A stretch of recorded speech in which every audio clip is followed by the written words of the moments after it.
మంచి ఆకారం కలిగినోడు, ఆయుధాలు కలిగినోడు, ఈయన బాలుడు, ఈయన యుద్ధ నైపుణ్యం లేనోడు, అయినప్పటికీ కూడా దావీదు గ్రహించింది ఏంటి? యుద్ధం ఆత్మలోకంలో జరుగుతుంది. యెహోవాకి వారి దేవతలకి. ఎవరికి జరుగుతుంది? యెహోవాకి వారి దేవతలు జరుగుతుంది కనుక ఏం సమాధానం చెప్తున్నాడు చూడండి 45వ వచనం. దావీదు, నువ్వు కత్తి, యూట్యూబ్, బలీము ధరించుకుని నా మీదకి వచ్చుచున్నావు. అయితే నువ్వు తిరస్కరించిన ఇశ్రాయేలు సైన్యములకు అధిపతి యెహోవా పేరట నేను నీ మీదకి వచ్చుచున్నాను. నువ్వు పెట్టిన ఏ శాపం నా మీద ఫలించదురా అంటున్నాడు. నువ్వు పలికిన ఏ శాపం నా మీద ఫలించదు. ఎందువల్ల శాపం ఫలించలేదో తెలుసు? ఖచ్చితంగా ఫలిస్తాడు. ఎందువల్లంటే వాళ్ళు మంత్ర విద్యలో ఆరితేరిన వాళ్ళు, తర్వాత తంత్ర విద్యలో ఆరితేరిన వాళ్ళు, వాళ్ళు ఒక మనిషిని ముట్టుకోకుండానే నశింపజేయడం వల్ల బాగా ఆరితేరిన వ్యక్తులు ఉన్నారు. ఇప్పుడు కూడా ఉన్నారు. ఇలాంటి ఇప్పుడు కూడా జరుగుతుంది.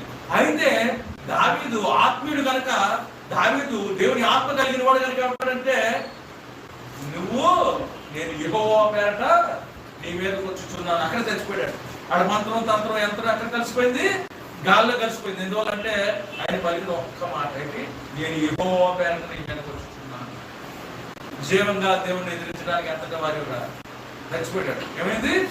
ఆ మాట ఆడ శాపాలన్నింటినీ కూడా కాలగర్భంలో కలుపుతుంది. ఈరోజు